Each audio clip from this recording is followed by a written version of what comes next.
Уважаеми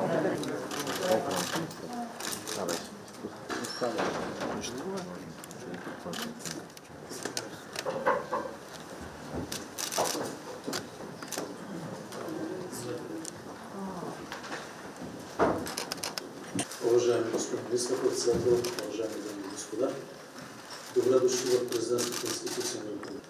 Но знаете, че нашите отношения са топли, така че очаквам много позитивни езика.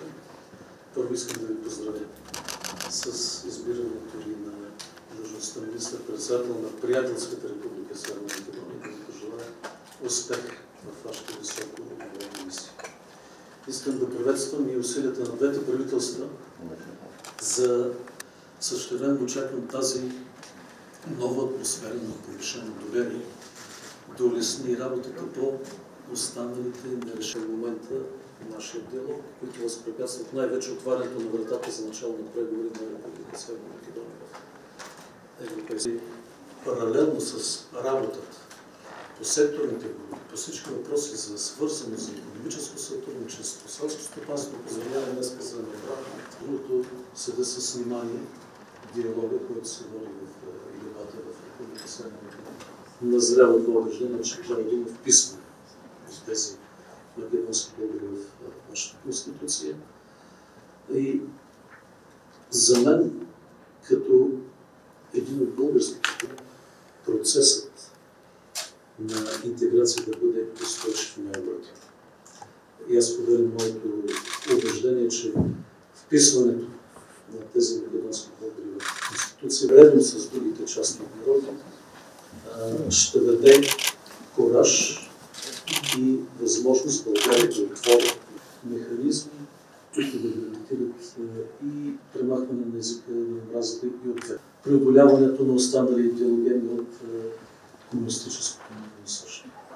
Затова съм убеден, че е дошло време за политическа воля и мъдрост.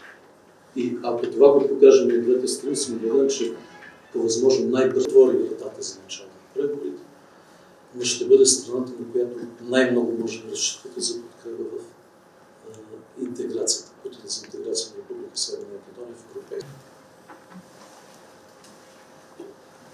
Почитувам председателя Радев, ви благодарам на гостоприемството. Ви благодарам, що изволите в България, премиерът Петков и всички министри. Исто така сакам да ви изразам честитка во мое име и од име на сите наши министри за вториот мандат за реизборот за председател на Република Българија. Воедно сакам да ви честитам и 15 годишнина од влезот во Европската унија и да се заблагодарам за тоа што Република Българија пред 30 години прво ја призна Република Македонија како независна држава. Тоа е еден историски чин, меѓутоа е многу важен, со оглед на тоа што во тоа геополитичко окружување во тоа време пред 30 години беше еден многу значаен чекор, кој што за нас значеше иднина која што гарантира сигурност и стабилност. Со премиерот Петков по формирањето на новата влада во Бугарија и по формирањето на нашата нова влада, првата средба која што ја имавме практично беше со колегите од Бугарија, да се одржа во Скопје. И на неја се договоривме да воспоставиме нова динамика не само на разговор, туку нова динамика на работа, која што ќе се води во работни групи кои што се од реален сектор, односно се договоривме тогаш, а денес, после само 7 дена, имаме заедничка владина седница, на која што ги имаме и првите резултати. Формирахме комисии во областа на економијата, во областа на инфраструктурата, во областа на образованието и културата, во областа на европските интеграции и нормално комисијата која што постоеше за историски и образовни прашања.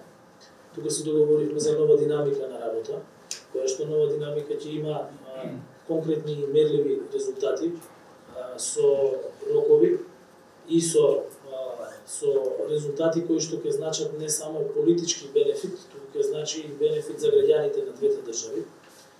Веќе имаме договорено конкретни проекти. Прва работа за која што зборувавме беше конечно воспоставување на авионска линија помеѓу Софија и Скопје. И јас верувам дека така како што кажа министрите за транспортни врски на двете земји, на 1 март ќе можеме да ја имаме линијата. веќе на крајот на овој месец се подготвува и средба помеѓу бизнес заедниците, бидејќи две соседни држави кои што имаат компатибилни економии треба меѓу себе да соработуваат во најголем обем. Како коридор кој што вклучува патна, железничка и енергетска поврзаност, што ќе значи сигурно многу повеќе и за размената, меѓутоа ќе значи многу повеќе и за зголемување на трговијата на двете земји кон трети земји. Без разлика на тоа какво определување или само определување имаат во било кој аспект од нивниот живот. Сметам дека сите овие ставови, како од општествениот, политичкиот, економскиот и политичарите, кога ќе одиме сите заедно во Брисел и кога ќе можеме да кажеме дека да, конечно, ние имаме договор и можеме да представуваме пример за тоа како еден регион треба да се развива во секој смисла. Само момент още, може малко да се пояснени. Аз съм много доволен от тази динамика, която наблюдавам в работите на двете правителства. Наистина впечатляваща, в кратки срокове, с голям размах, в редица важни области, това е много добре. Още по-добре е това, което виждам, че вие работите и за времеви график. Коя секторна група, кога какво да свърши, давате се край срок. Нека да опитаме, за да помогнем най-вече на нас. Тук и вашия министър на външни работи знае целият този преговорен процес до момента. Нека да опитаме да внесем същия подход за решаването на отворените политически проблеми.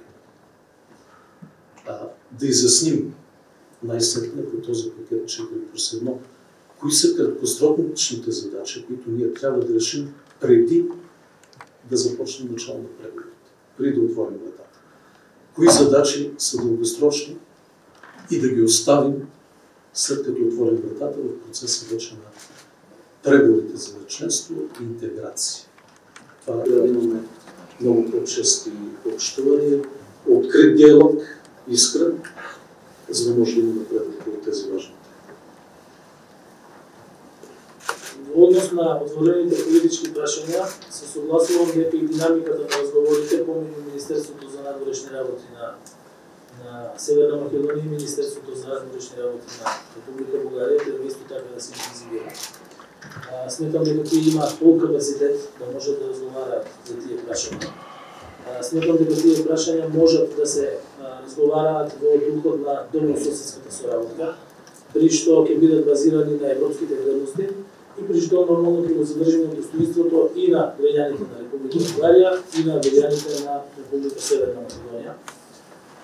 Јас верувам дека низ работа и низ отворен и искрен диалог меѓу двете страни може да се дојде до решение, кое што решение ќе биде базирано уште еднаш повторно на тие европски вредности и се она кое што не сближува да може да представува дел од практично решението, а односно тоа е дека овој регион заедно со решени прашања може да стане пример за соработка во Европската унија